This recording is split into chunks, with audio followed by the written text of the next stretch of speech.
করলো না। এবং মনে রাখবেন, আজকে এই আইন করার পিছনে উদ্দেশ্যটা কি? এই আইন করার পিছনে উদ্দেশ্য হলো, এখন দেখে দেখে অনেক বিষয় পড়তে গেলে অনেক সময় লেগে যাবে।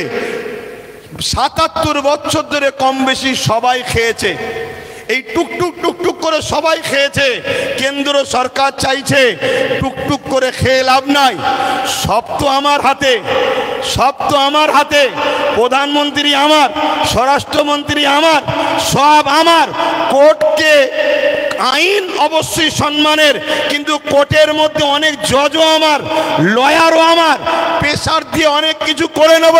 তার প্রমাণ হলো ১.৫ ঘন্টার মধ্যে সাম্বালের মসজিদের জন্য আদেশ চাইলো, সঙ্গে সঙ্গে দিয়ে দিল। অথচ আমার কলিকাতার সেই বোনটা কোথায়? আরজি করেন কোথায়? আরজি করেন। আজকে সেই বোন ইনসাফ পেল না। ১.৫ ঘন্টার মধ্যে মসজিদের তলায় কি আছে খোঁড়ার জন্য রায় পেয়ে যায়। এটা কি সেটিং ছাড়া অন্য কিছু হতে পারে? এটা সেটিং ছাড়া অন্য কিছু হতে পারে? এইভাবে কেন্দ্র সরকার দেখছে টুকটুক করে খেয়ে হবে না, টুকটুক করে নিয়ে হবে না। সবই তো আমার। প্রত্যেক জেলার, প্রত্যেক রাজ্যের সিএমও তো আমাদের, প্রত্যেক জায়গার ডিস্ট্রিক্ট ম্যাজিস্ট্রেট শুরু করে সব দপ্তরই তো আমাদের। অতএব এই সুযোগে ওয়াকাফ ২০২৪ সংশোধনের নামে ওয়াকাফ সম্পদকে পুরো কবজা করে নাও। ৪৪টা ১৯৯৫-এর যে আইন হয়েছিল তা থেকে ৪৪টা চেঞ্জ করতে চেয়েছে। তার মধ্যে কয়েকটা রিপোর্ট আপনাদের বলছি।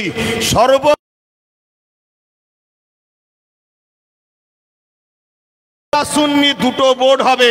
বিজেপি চায় যত মুসলমান টুকরো টুকরো হবে, ভাগ ভাগ হবে, তত বিজেপির ফায়দা হবে। তাহলে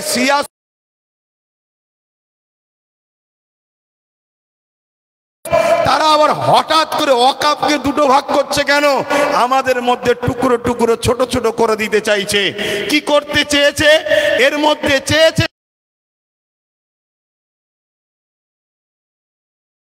11 জন অমুসলিম ভাইকে ঢুকাতে চাইছে। আমি সম্মান, শ্রদ্ধা, ভালোবাসা রেখে, সম্প্রীতি রেখে আমার অমুসলিম ভাইদের বলবো, ভাই মনে দুঃখ নেবেন না। এটা আমার ছেলের সম্পদ, এটা আমার ছেলের রুজি রুটি, এটা আমার বাচ্চার হক। আপনি মেরে নেবেন না আমার সোনার ভাই। আপনার দেবত্ব সম্পদ আছে, সেখানে যদি আমরা মুসলমান বলি আমাদেরকে ঢুকাতে হবে। খ্রিস্টান ভাইদের সম্পদ আছে, আমরা মুসলমান যদি বলি সেকুলারের নামে ধর্ম নিরপেক্ষ দেশ আমাদেরকে ঢুকাতে হবে। এটা অন্যায় হবে। কেন? দেবত্ব সম্পত্তি হিন্দু ভাইদের, তাদের বাচ্চাদের অধিকার, তাদের ধর্মীয় অধিকার, তাদের সংস্কৃতি অধিকার, সেখানে যেমন আমার যাওয়াটা উচিত হবে না। তাই আমার অমুসলিম ভাইদেরকে বলবো, কেন্দ্র সরকার আজকে আমার বাচ্চার রুটি কাটতে চাইছে, আমার মসজিদের আজান বন্ধ করতে চাইছে, আমার ধর্মীয় কালচারকে মিটাতে চাইছে। তাই খারাপ নেবেন না, আমাকে কমনাল মনে করবেন না। আমি সত্য কথা বলছি। আমার অধিকার কেন্দ্র সরকার মেরে নিতে চাইছে। তাই 21 জন কমিটির মধ্যে 11 জন অমুসলিমকে ঢুকাবে। তাহলে সংখ্যা গুরু অমুসলিম হয়ে গেল। যে কোনো সময় বাকি 10 জনকে ল্যাং মেরে বাদ দিয়ে দেবে। তাহলে ওয়াকাফের মধ্যে আমাদের আর কেউ রইল? জোরে বলেন। কেরলের 14 বছরের মসজিদ নিলাম করে কর্পোরেশনদের হাতে তুলে দিতে অসুবিধে হবে। গুজরাটের 13 বছরের মসজিদ ভেঙে ওটাকে ওয়াকাফ কর্পোরেশনদের হাতে, আদানি আম্বানির হাতে তুলে দিতে অসুবিধে হবে। এভাবে স্বাধীনতার আগে যত ঐতিহাসিক মসজিদ, মাদ্রাসা আছে, কবরস্থান আছে, সবগুলোকে মিটিয়ে দিতে চাইছে। কেন মিটাতে চাইছে? এটা প্রশ্ন তো। এক তো লোভ, অর্থ, টাকা, আমাদের উপরে হিংসা, এগুলো তো ইত্যাদি। কিন্তু বাস্তবটা শুনুন।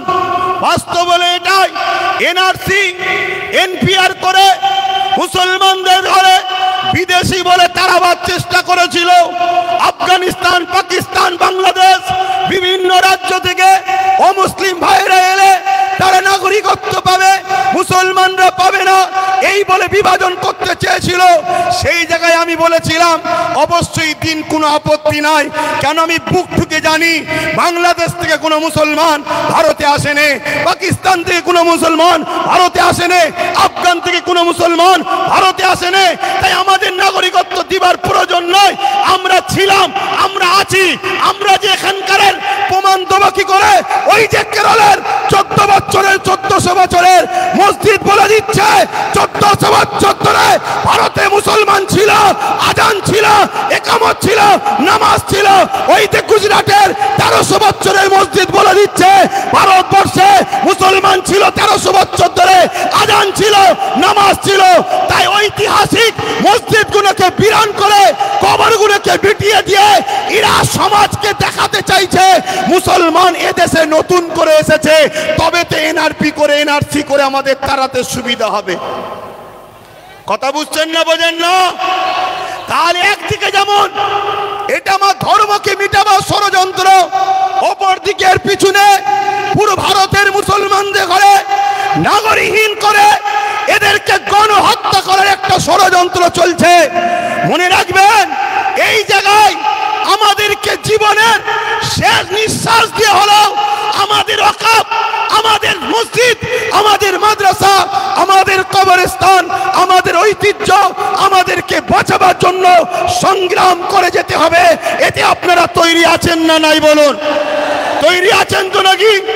আর মনে রাখবেন, কেন্দ্রে আজকে যে সরকার আছে কাল বেটা মরে যাবে, অন্যজন আসবে, পরশুদিন আবার কেউ চলে যাবে, অন্যজন আসবে।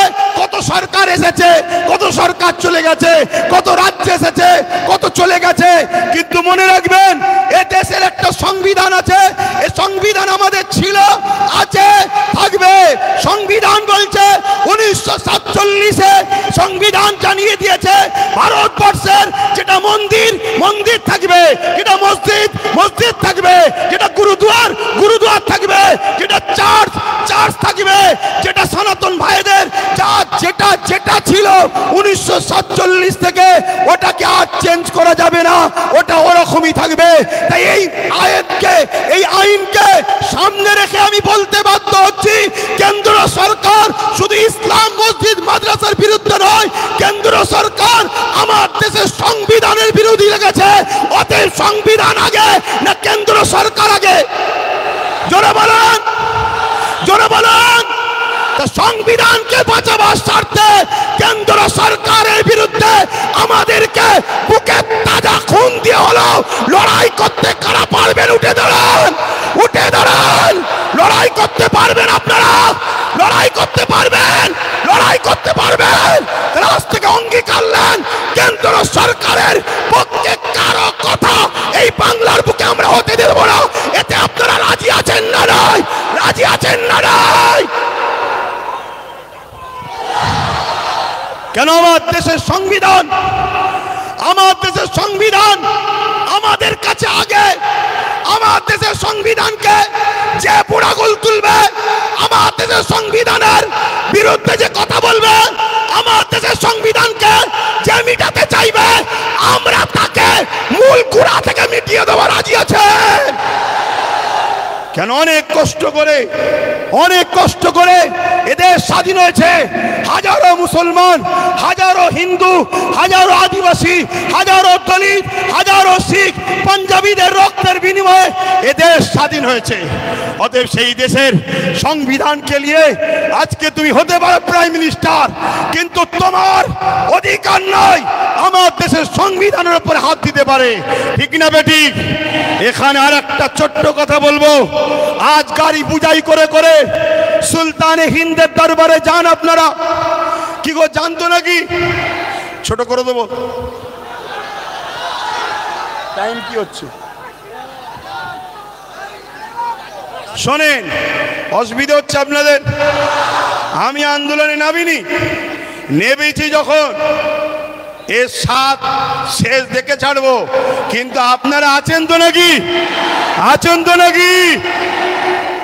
মনে রাখবেন। আচ্ছা, এই আন্দোলনটা করবেন কার সাথে? না, এই আন্দোলনে কাদেরকে সাথে নিয়ে আন্দোলন করবেন বলুন? কাদেরকে? বিগত ৭৭ বছর যারা ঝেড়ে খেয়েছে তাদের ঘরে, খাওয়া তো শিখালো ৭৭ বছর ধরে তারা। একটা ছোট্ট কথা বলি শোনেন, পাড়ায় চোর পড়েছে, শুনছেন তো? পাড়ায় চোর পড়েছে, সবাই বলছে চোর ধরো চোর ধরো চোর ধরো। ওই ভিড়েতে চোরও ঢুকে যে বলছে চোর ধরো চোর ধরো চোর ধরো। শুনছেন না শোনেন রে? আমরা কতটা নসিব ফাটা দেখুন, আমাদের নিজেদের কর্মের জন্যে আমাদের সংখ্যালঘু মন্ত্রীকে, যে কিনা মুসলিম নয়, শুনছেন তো নাকি? আমাদের ওয়াকফ নিয়ে বিরোধী দল হয়ে নেতা হয়ে চিল্লাবে কে? যে কিনা মুসলমান নয়। আজকে বুকে হাত দিয়ে বলুন, আব্বাস সিদ্দিকীকে আজকে মনে পড়ছে না পড়ে নেই? আজকে বলুন। আমি বলেছিলাম চেয়ারের একটা পায়া দরকার, মনে পড়ছে? বলেছিলাম মনে পড়ছে?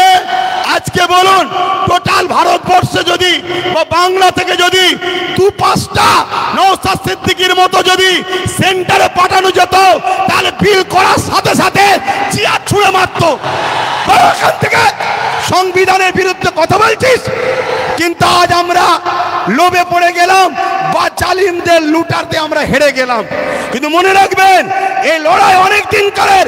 আগামী দিন অস্তিত্ব বাঁচাবার জন্য যেমন আমাদেরকে রাজপথে সংবিধানের অধিকার নিয়ে লড়াই করতে হবে, ঠিক তেমনি সংবিধানের অধিকার নিয়ে নিজেদেরকে বাঁচার জন্য, নিজেদের ওয়াকফ বাঁচাবার জন্য একটা চেয়ারের পায়ারও দরকার আছে না নাই?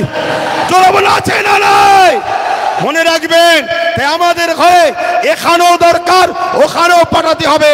যখনই সংবিধান বিরোধী কিছু কথা হবে, তখনই তারা লড়বে। আজকে বলুন, আব্বাস সিদ্দিকী ভুল করেছিল। এই গত দুদিন আগে পার্লামেন্টে, আমার পশ্চিম বাংলার বিধানসভায় ওয়াকফ নিয়ে আলোচনা হচ্ছিল। বড় বড় দাঁড়িয়ে রাখা মৌলী সাহেব কলকাতায় দাঁড়িয়ে বড় বড় ফুটানি দিচ্ছিল, ওর মধ্যে ঢুকে একটা ওয়াকফের পক্ষে কথা বলেনি, একটাও কথা বলেনি। আমি আপনাকে রিপোর্ট বলে যাচ্ছি, কেন? ও যদি কথা বলে পরের বারে টিকিট পাবে না, তাহলে এইরকম যদি মুনাফিক মুসলমান আমাদের মাথায় বসে থাকে, তাহলে আমাদেরকে লুটবে না তো কাদেরকে লুটবে? তাহলে এর জন্য আমাদের দোষ আছে না নাই? আগামী দিন বাচ্চাদের ভবিষ্যতের স্বার্থে, কেন ওয়াকফ হলো সব থেকে বড় ইস্যু, এটা যদি মিটে যায় তোমাদের সব অস্তিত্ব মিটে যাবে। ওয়াকফ যখন থাকবে না, তুমি ভারতে স্বাধীনতার আগে দেশ ছিলে, প্রমাণ দেখাতে পারবে না।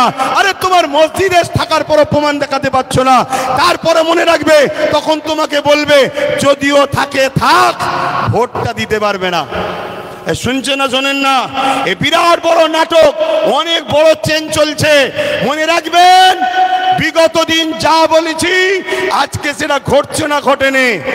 আজকে যেটা বলছি, যদি ঘুমিয়ে থাকো, অগ্রাহ্য করো, তাহলে আগামী দিন কিন্তু কোনো ঘটবে, তখন কিন্তু আব্বাস সিদ্দিকী আর বলার জন্য থাকবে না। এটা বলে দিয়ে গেলাম। এ লড়াই আমাদের জীবন মরণের লড়াই, এ লড়াই আমাদের বাচ্চাদের লড়াই। মুসলমান আমার কওমের ভাইরা, ওঠাও, অন্য সমাজের মানুষের সঙ্গে ওয়াকফ নিয়ে নিজেরা বন্ধুর মতো আলোচনা করো, তাদেরকেও বুঝাও যে ভাই, এ লড়াই কোনো হিন্দু মুসলমানের লড়াই নয়, এ লড়াই অন্য কোনো জাতি ধর্মের বিরুদ্ধে লড়াই নয়। এটা কেন্দ্র সরকার বিভাজন লাগাতে চাইছে। এ লড়াই আমার অধিকার, আমার যেটা গণতান্ত্রিক রাইট, আমার সংবিধানের রাইট, এই রাইটকে কেন্দ্র সরকার লুটছে, এটা মানুষকে বুঝাও। আজকে ছোট্ট একটা কথা বলি, আজকে আজমির শরীফে নাকি হিন্দু ভাইদের কোনো একটা বিশ্বাস, শিবলিঙ্গর কি ধর্মীয় একটা কিছু ব্যাপার আছে। আমি ভাই কারো ধর্ম নিয়ে বেশি কথা বলা পছন্দ করি না, এটা প্রেমের জিনিস। কিন্তু আমি আমার হিন্দু ভাই, সনাতনী ভাই শ্রদ্ধার সাথে জানাচ্ছি, বলুন তো ভাই, যখন খাজা গরিবে নওয়াজ হুজুরের রওজা তৈরি হয়, আজ থেকে প্রায় 800 বছর আগে, আলাউদ্দিন খিলজি তখন ছিল, তখন তো হিন্দুস্তানে হাজারো লাখো হিন্দু ভাইয়েরা ছিল, আজমিরেও ছিল, কই তখন তো কেউ কথা তোলেনি যেটা আপনি শিবলিঙ্গর আমাদের তীর্থভূমি আছে, সেটাকে ভেঙে কেন আপনি করলেন? তারপরে আরো অনেক অনেক হুকুমতরা এসেছে, কই কখনো তো কোনো হিন্দু ভাই সনাতন ভাই আওয়াজ তোলেনি। তারপরে ইংরেজ এসেছে, আজকে আমার দেশে এই বিজেপির অটল বিহারী বাজপেয়ী সাহেব এসেছে, কই তখন তো আওয়াজ ওঠেনি। এটা শুধুমাত্র আমাদেরকে ব্রেন ডাইভার্ট করছে, হিন্দু ভাইদের করে বোকা বানানো হচ্ছে। শ্রদ্ধার সাথে বলছি, আপনারা নিশ্চয়ই জানেন এলআইসি কে বিক্রি করে দেওয়া হয়েছে। এলআইসিতে চাকরি গেছে কাদের? খারাপ নেবেন না, এলআইসি মুসলমানরা চাকরি করে না, আমার হিন্দু ভাইদের চাকরি গেছে। হকারকে বন্ধ করে দেওয়া হয়েছে, কাদের কাছে চাকরি বলুন? আমার হিন্দু সনাতন ভাইদের। শুনুন আমার হিন্দু ভাইরা, সনাতন ভাইরা, শ্রদ্ধা দিয়ে বলছি, যতটা আপনি ভারতকে ভালোবাসেন আমিও ততটা ভালোবাসি। আমি আপনাকে ছোট করছি না, তবে আমার ধর্ম বলছে দেশকে ভালোবাসা, তাই দেশের জন্য মরা এটা আমাদের জন্য পুণ্যের কাজ। দেশকে আমরা এতটাই ভালোবাসি, তাই আপনাদেরকে শ্রদ্ধার সাথে জানাচ্ছি, মনে রাখবেন রেল বিক্রি হয়ে গেল, জিনিসপত্রের দাম কিভাবে চলছে, একটার পর একটা, কারেন্ট থেকে শুরু করে, এয়ার থেকে শুরু করে, এয়ারপোর্ট থেকে শুরু করে সব বিক্রি হয়ে যাচ্ছে। তাই আয়কে চোখকে ঘোরাবার জন্য এই সব ষড়যন্ত্র চলছে। আসুন আমার সনাতন ভাই, আদিবাসী ভাই, দলিত ভাই, সাঁওতাল ভাই, শিখ ভাই, পাঞ্জাবি ভাই, ভারত আপনার, ভারত আমার, ভারত আপনার, ভারত আমার। আমি বলছি ভারত আপনার, আপনার আপনার আপনার, আমি আপনার ভাই, আমারও ভারত। আসুন মিলেমিশে যেভাবে ব্রিটিশের কালো থাবা থেকে আমার দেশকে আজাদ করেছি, এই সকল অশুভ যারা দেশকে লুটছে এদের হাত থেকে আমরা দেশকে আবার নতুন করে ফিরিয়ে সুন্দর করে সাজাবার জন্য কাঁধে কাঁধ মিলিয়ে চলি। মনে রাখবেন আমার সনাতন ভাই, আদিবাসী ভাই, দলিত ভাই, সাঁওতাল ভাই, ভারতবর্ষ হলো একটা গাছ, একটা গাছ, একটা বট গাছ বলেন আর যে কোনো গাছ বলেন, একটা শক্তিশালী বড় গাছ। এই গাছের অনেক শিকড় আছে, এই শিকড়ের নাম একটা সনাতন, একটা আদিবাসী, একটা দলিত, একটা সাঁওতাল, একটা বাগদি।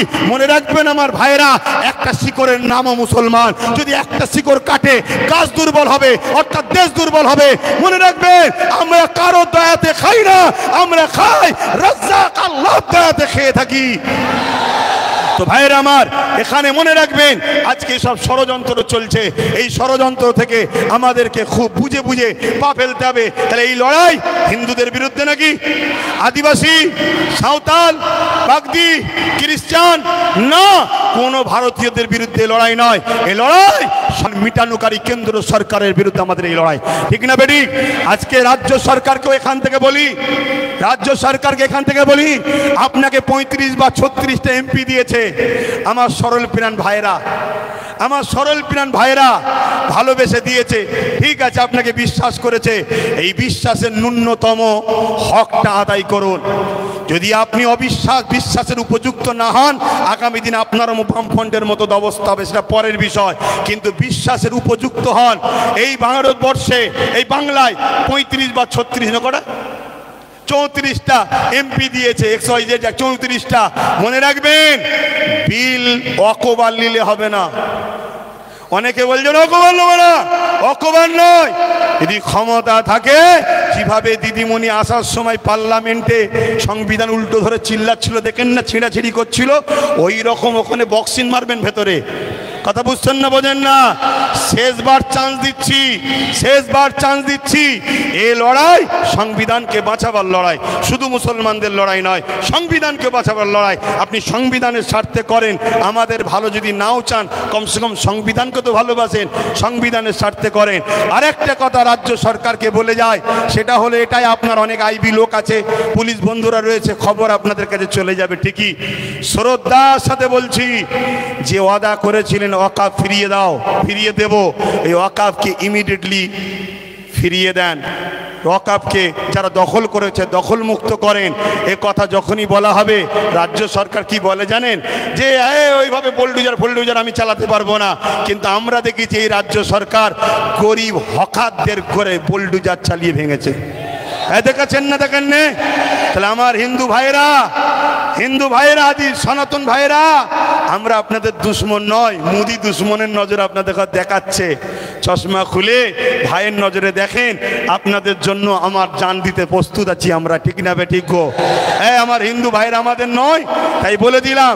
তবে মনে রাখবেন, যদি মনে করেন, যদি কেউ মনে করেন যে আজ মনে হয় মুসলমানরা ফেসে গেছে কেন সেন্টারে আমাদের, রাজ্যে আমাদের, সব জায়গায় আমাদের। তাহলে আমি বলবো সত্য এমন একটা জিনিস, সত্য এমন একটা জিনিস, পৃথিবীর সব মিথ্যা এক জায়গায় হয়েও সত্যকে মিটাতে পারে না। কিন্তু ইনসাফের স্বার্থে, ইনসানিয়াতের স্বার্থে বলে গেলাম। যাক, আমি সংক্ষেপ করছি, শেষ কথা আপনাদের কাছে বলি, আগামী দিন দিল থেকে বলুন, এই লড়াই এখানে শেষ না চলবে, লড়াই এখানে শেষ না চলবে।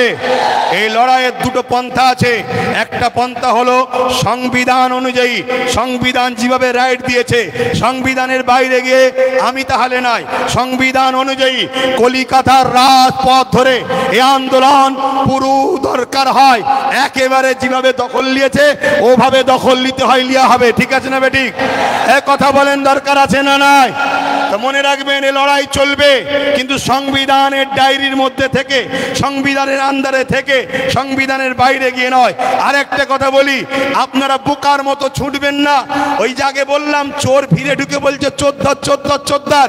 যারা আন্দোলন করছে বিগত দিন তাদেরকে দেখা গেছে, যারা ওয়াকাফ ছেড়ে খায় তাদের মুখে মুখ দিয়ে গুজুর গুজুর করেছে। আমার একটু ভাষা খারাপ ভাই, কারণ আমার ছেলে শুকিয়ে আছে, তো আমার ছেলে তো খেতে পাই না, আমি তো গার্জেন, আমার বাচ্চা শিক্ষা পাই না, আমার বাচ্চা গরিব, আমার বাচ্চা কলকাতায় হোস্টেল পাচ্ছে না, পড়তে পাচ্ছে না, অথচ কলকাতায় 33 খানা এতিমখানাকে দখল করে রেখেছে শাসক। 33 খানা এতিমখানা রয়েছে কলকাতায়, ভিআইপি জায়গা রয়েছে, ওই জায়গাগুলোতে সব বিভিন্ন প্রমোটিং হয়ে যাচ্ছে, কোটি কোটি টাকার লেনদেন হচ্ছে রাজ ক্ষমতার জোরে। এমনি বলিনি যে রাজ ক্ষমতা দরকার, এমনি বলিনি রাজ ক্ষমতা দরকার।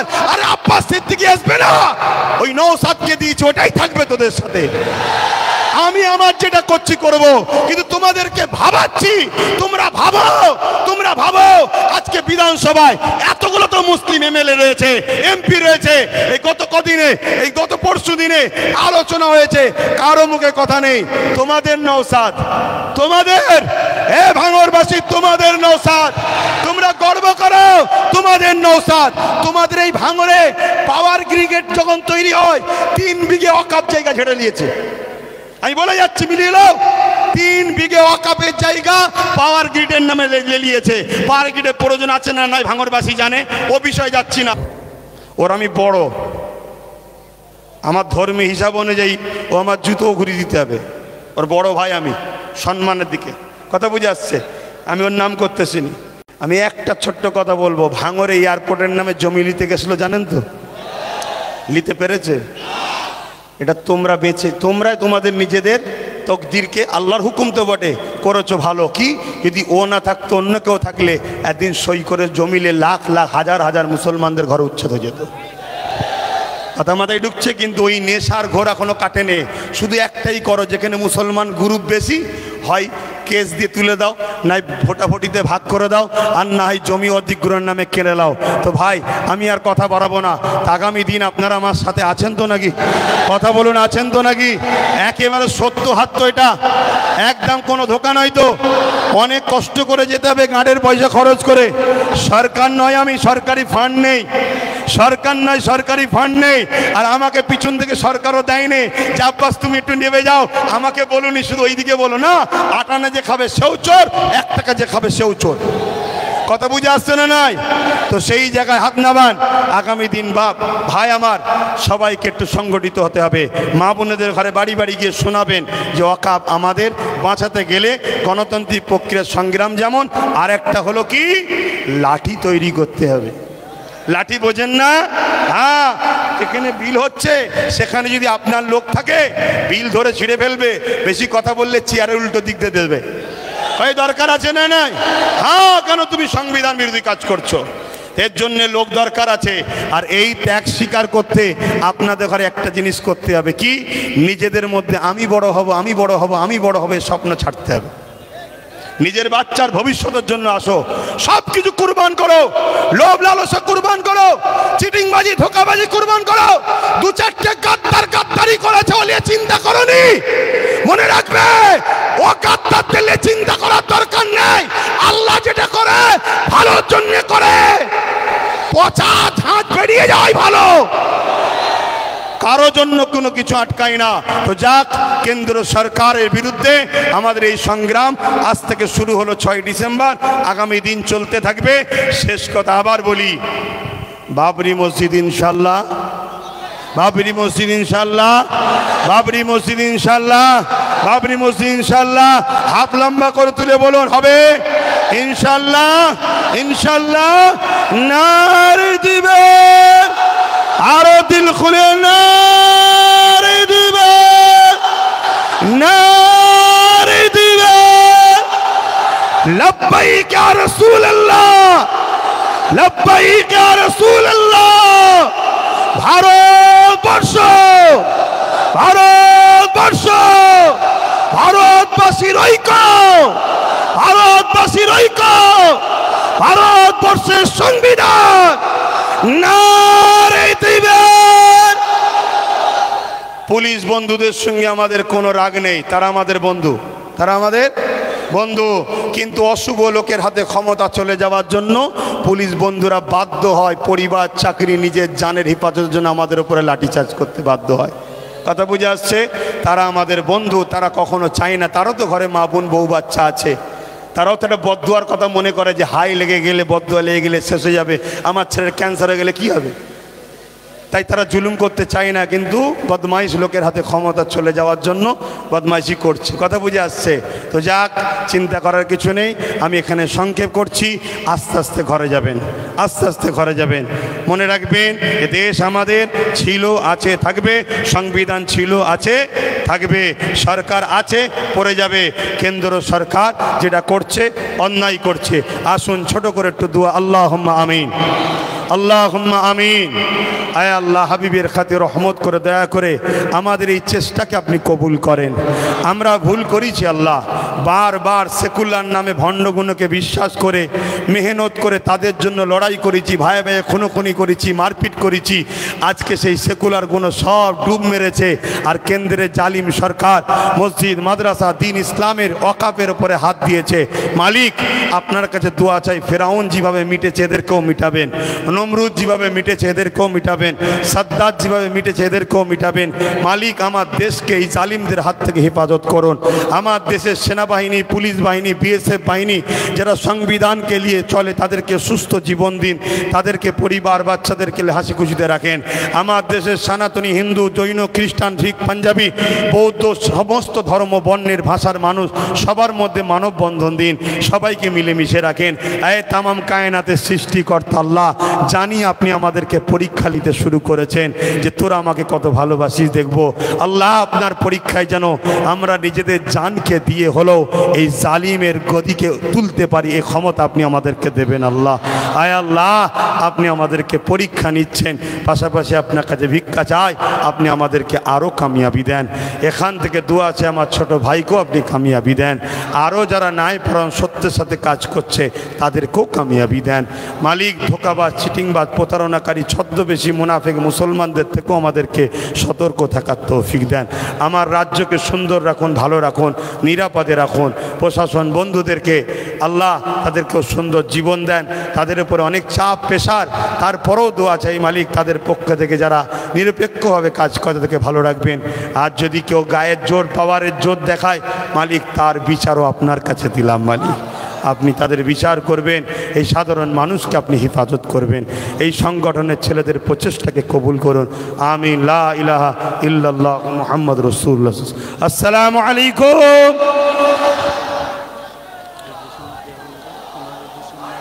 না না, আমরা বিভিন্ন জায়গায় প্রোগ্রাম আরও করছি, আপনাদের এখান থেকে শুরু হলো। তো যাক, আস্তে আস্তে যাবেন, আস্তে আস্তে যাবেন। যেদিন আমি কলিকাতায় ডাকবো খবর পেলে একটু সময় দিতে হবে, আশা রাখছি, আশা রাখছি। আস্তে আস্তে যান, আস্তে আস্তে যান। আসসালামু আলাইকুম। আস্তে আস্তে যেতে বলো। গাড়ি স্বেচ্ছাসেবক ভাই যারা আছেন, আপনারা গাড়িগুলো যাতে করে ভালোভাবে বার করতে পারে সেই ব্যবস্থাটা আপনারা করে দিন। রাস্তাটা ক্লিয়ার রাখবেন, রাস্তাটা ক্লিয়ার রাখবেন। সাথে সাথে প্রতিটা স্বেচ্ছাসেবী ভাইদেরকে বলবো, আপনারা শেষ পর্যন্ত এই মেলা মাঠে থাকবেন। যতক্ষণ না পর্যন্ত সমস্ত কর্মীরা এখান থেকে বাড়ি ফিরে যাবে ততক্ষণ পর্যন্ত আপনারা এখান থেকে যাবেন না। যাতায়াতের কোনো রকম যেন অসুবিধা না ঘটে সেটা আপনারা লক্ষ্য রাখবেন। সাথে সাথে গাড়ি, যেখানে গাড়ি পার্কিং আছে স্বেচ্ছাসেবী ভাই আপনারা গাড়িগুলো সুন্দরভাবে বার করার মতন ব্যবস্থা করে দিন। যারা গাড়ি রেখেছেন আপনারা বেশি তাড়াহুড়ো করবেন না। স্বেচ্ছাসেবী ভাইদেরকে আপনারাও সহযোগী করুন, তাদেরকে আপনারা সহযোগিতা করুন। রাস্তাটা পুরো ক্লিয়ার রাখতে হবে। স্বেচ্ছাসেবী ভাই আপনারা রাস্তাটা পুরোপুরি ক্লিয়ার করে দেবেন এবং যারা এসেছেন নিজ নিজ দায়িত্ব নিয়ে